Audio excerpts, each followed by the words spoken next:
সংস্কৃত পাঠশালাতে সকলকে স্বাগত জানাই। আমি সুরজিৎ রয়। আজকে তোমাদের 6th সেমিস্টার ডিএসসি 03টির সাজেশান নিয়ে আজকে আলোচনা করব। এর আগে তোমাদের ডিএসসি 4 এবং GE2 এর সাজেশান নিয়ে আলোচনা করেছি। সেগুলো চাইলে তোমরা আমাদের ইউটিউব চ্যানেলে গিয়ে দেখতে পারো। আজকে যেটা আলোচনা করব 6th সেমিস্টার ডিএসসি 03 সম্পূর্ণ সাজেশান আজকে তোমাদের নিয়ে আলোচনা করব। তোমরা অনেক দিন ধরাই বলছিলে যে স্যার সাজেশান নিয়ে আলোচনা করুন, কিন্তু বিশেষ কারণবশত আমি সেটা করতে পারিনি।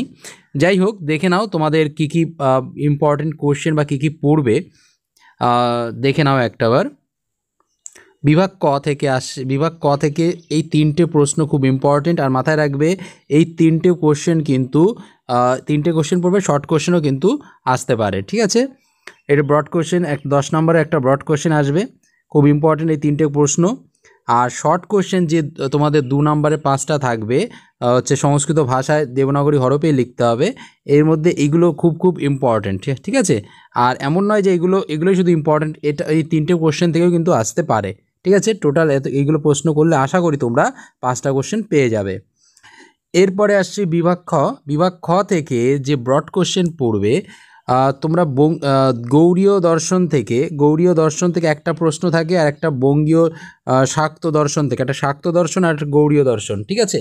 এই দুটো দর্শনের মধ্যে যে তোমরা যে কোনো একটা ভালোভাবে যদি পড়ে যাও, ঠিক আছে, তাহলে তোমরা কিন্তু প্রশ্নের উত্তর লিখে আসতে পারবে। অর্থাৎ যে কোনো একটা, অর্থাৎ বঙ্গীয় শক্তি দর্শন সম্পর্কে সম্পূর্ণটা পড়ে যাও, অথবা গৌড়ীয় দর্শন সম্বন্ধে পড়ে যাও, তাহলে কিন্তু খুব তোমাদের কিন্তু প্রশ্নের উত্তর, যে কোনো প্রশ্নের উত্তর তোমরা দিতে পারবে। তবুও তোমরা এগুলো পড়ে যাও। সবথেকে বেশি ইম্পর্টেন্ট হচ্ছে এই যে হলুদ করে দেওয়া যেগুলো আছে, এগুলো খুব ইম্পর্টেন্ট। আর শর্ট ত্রিংশত এইটা পড়লে কিন্তু তোমাদের কিন্তু মানে ব্যাখ্যা যে আসবে সেই ব্যাখ্যাগুলোও কিন্তু হয়ে যাবে। ব্যাখ্যা বলা ভুল হবে, টিকা যে আসবে সেটাও কিন্তু হয়ে যাবে। চলো এরপরে টিকাগুলো দেখে নেই। তোমাদের 5টা টিকা আসবে, এই 4টে টিকা আসবে, ব্যাখ্যা বা টিকা বলতে পারো, টিকা আসবে 5 নম্বরের, ঠিক আছে। এর মধ্যে খুব ইম্পর্টেন্ট হচ্ছে কমলাকান্ত সদাশিব তত্ত্ব, অর্থাৎ শর্ট ত্রিংশতের মধ্যে যে কোনো একটা আসতে পারে, ঠিক আছে। কর্মযোগ, যদি ওগুলো পড়ে থাকো তাহলে এগুলো সম্পূর্ণই কিন্তু হয়ে যাবে। আশা করি বুঝতে পেরেছো। তোমাদের যদি আর কোনো প্রশ্ন থেকে থাকে অবশ্যই কমেন্ট করে জানাতে পারো। আজ এই পর্যন্তই।